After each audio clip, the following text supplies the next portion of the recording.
Mr. Bean is the worst employee in the gallery's history.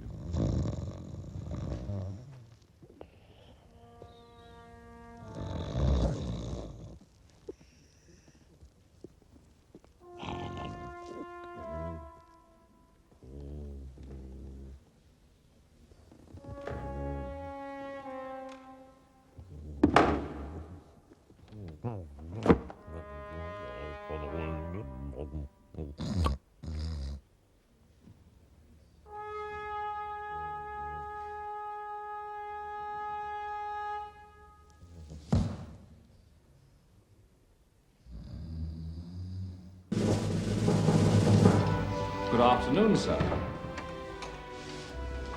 Sit down, sit down. Now, before we move on to the major business of the day, I should like to broach the question of Mr. Bean. Now, Mr. Bean has worked for us for many years. And will for many years to come.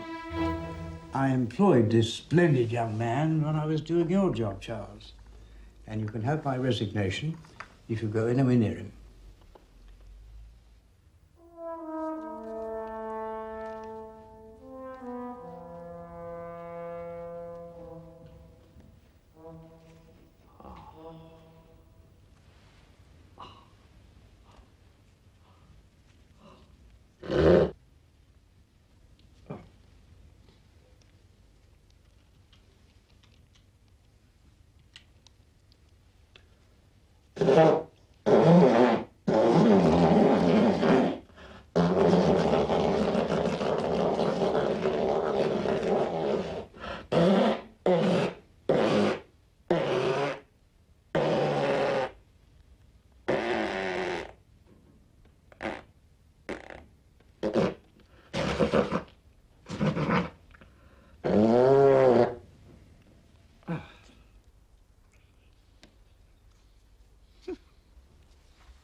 He's a fine young fellow. Absolutely. Quite right. Very well, moving on. The Grierson Gallery of California needs a representative of our great gallery. They are looking for a scholar of the very highest standing. I have therefore decided to recommend for the post and the 3 months sabbatical that goes with it, that splendid employee, Mr. Bean. All those in favor? Yes! Excellent. Carried. Our loss is America's gain. David, got a letter from the Royal National Gallery. They're recommending a guy called Bean to represent them. Bean? Oh. I can't say I've heard of him. Well, letter signed by Doctors Rosenblum and Cutler. Well, that's impressive. They say he's a man whose incontrovertible genius dwarfs our own meager talents. Rosenblum and Cutler said that. Well, you asked for England's top man. I do believe I'll deliver to him. He certainly sounds like it. Yeah, however, before we confirm, Bernice here still feels that we get more media attention if we had someone from, let's say, the entertainment industry. I genuinely believe that we could get John Bon Jovi. John Bon Jovi? To unveil Whistler's mother? Yes.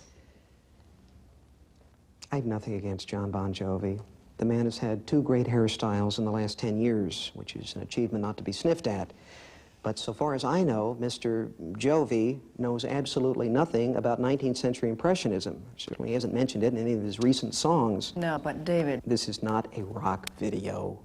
This is a great and serious work of art. And Dr. Bean will give the occasion depth and dignity. You all right? We go with Bean. No. David's our curator. This is David's call. It's his decision, his responsibility. Ultimately, his neck. And where do you want him to stay? I have a rather interesting idea. Here? In our house for 2 months? Oh, David, what, suddenly there's no hotels in Los Angeles? Okay, there's no need to get excited here. I just thought, you know, this is the Royal National Gallery of England's top man. I thought it'd be very exciting to have around, to learn from, and talk to, and... So do we know anything about our new best friend? No, I think they might have mentioned it if he was a notorious serial killer. Are you feeling lucky, punk? David, you know, we have an expression in this country. It says, over my dead body. Allie. I'd like to put it on the table right here and now. This is a once-in-a-lifetime opportunity, and it could be seriously great for the kids. You're kidding. Come on, it's gonna be great. Let's say there is a chart of the most intelligent people you've ever met in your life. Well, at number one with a bullet is Dr. Bean. Kevin, you know, sometimes you ask me questions that I can't answer. Like what is an intrauterine device? Well, I think more like, what's the meaning of life? I never asked you that. It's fine. It doesn't matter. What I am saying here is that Dr. Bean is a very remarkable man. Hey, for all you know, he could be very cute. Oh,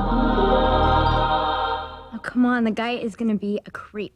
All Englishmen are ugly. I just look at Prince Charles and weep. Okay, so he's gonna look like Meatloaf's butt. Yeah, and that's if we get lucky. Jennifer, no one is asking you to marry him. You know, I don't know why we have these family conferences if Dad's already made up his mind. Perceptive child. Hey, what's wrong with Meatloaf's butt? Oh, come on, everybody. It's gonna be great. Dr. Bean is a genius of the very highest order.